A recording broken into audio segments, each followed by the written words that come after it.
On March 24, 1916, Raymond Poincaré, President of the French Republic, and General Joffre invite Prince Alexander of Serbia to Verdun. The Serbians are experiencing setbacks on their front. It's time to show the prince and his people that the French army is holding its own against the German invader. Joffre, whose headquarters are far from the muddy battlefield, still accuses Pétain of diverting forces from his project of attacking in the Somme and continually requesting more manpower.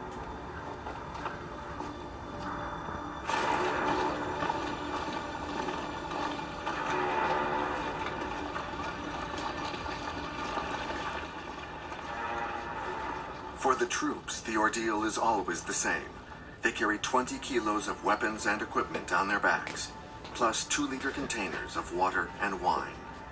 Not to mention a triple ration of food, because they don't know how long they'll be at the front, or if they'll ever make it back.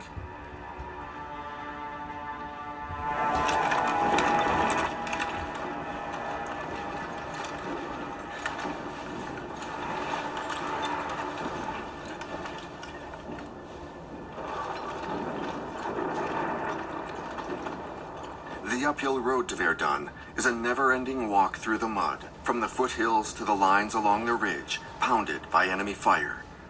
In this devastated landscape under constant shelling, the men lose their bearings. The maps are useless. The shell holes are everywhere, providing combat positions or final resting places.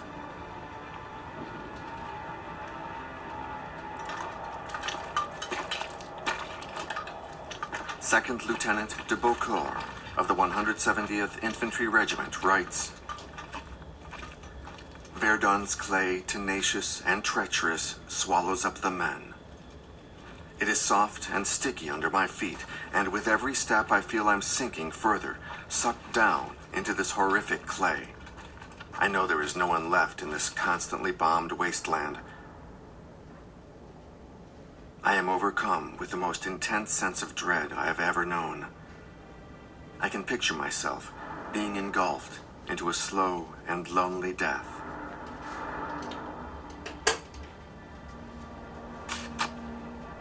The men in their holes envy the pilots fighting in the sky, but airborne chivalry is just an illusion.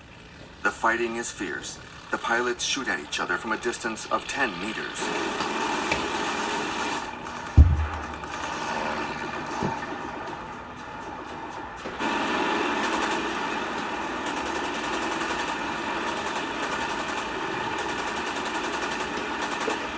Not buckled to their seats, they sometimes fall out of their planes.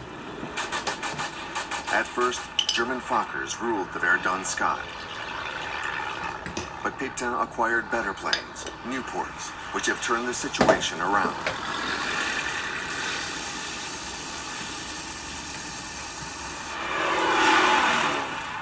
Pilots who succeed in shooting down 5 enemy planes are called aces.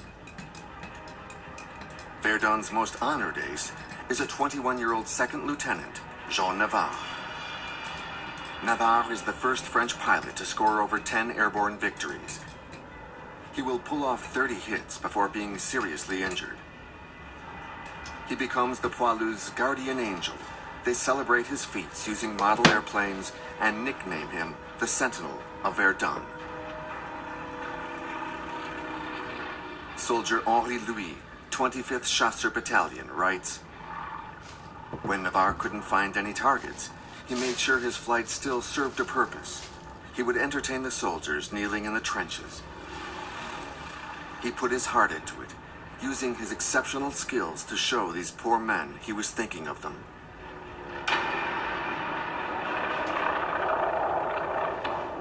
April 9, 1916, the Germans attack again. This time on both sides of the Meuse, trapping Verdun in a pincer movement. Artillery fighting lasts all through the night.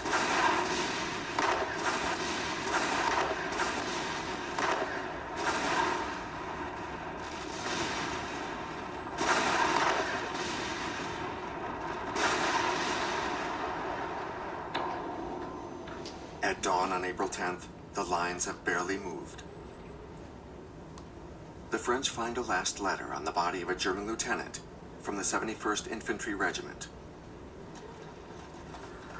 I have been living in filth and unable to wash for the past 8 days. A deathly sorrow reigns over this hell. We will not take Verdun. It would cost too many lives. In order to win, we would need to fight for months.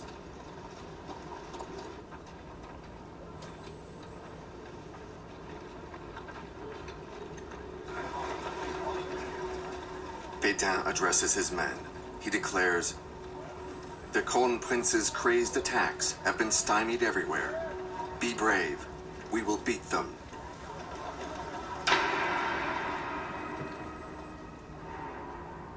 Be brave. We will beat them. The propaganda machine immediately broadcasts Pétain's historical words. The mutinous soldiers of 1917 parody his declaration around on posters and postcards. Our leaders, we will beat them. At headquarters in Chantilly, Joffre finds it increasingly difficult to put up with Pétain's never-ending requests for reinforcements. His reputation is turning him into Joffre's potential rival. To avoid upsetting public opinion, Joffre names Pétain commander of Army Group Center. This promotion is designed to sideline him.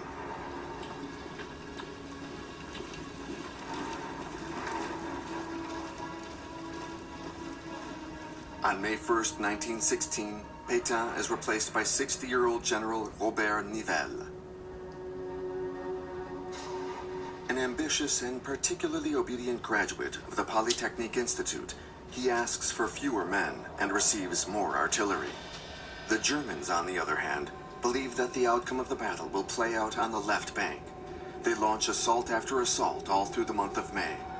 They focus specifically on a hill called Mordaunt.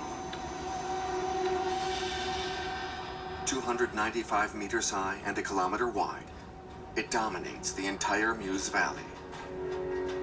Lieutenant Louis Moffret, a 27-year-old military physician, is stationed at the Mordaunt Emergency Medical Post. It will be his worst war experience ever.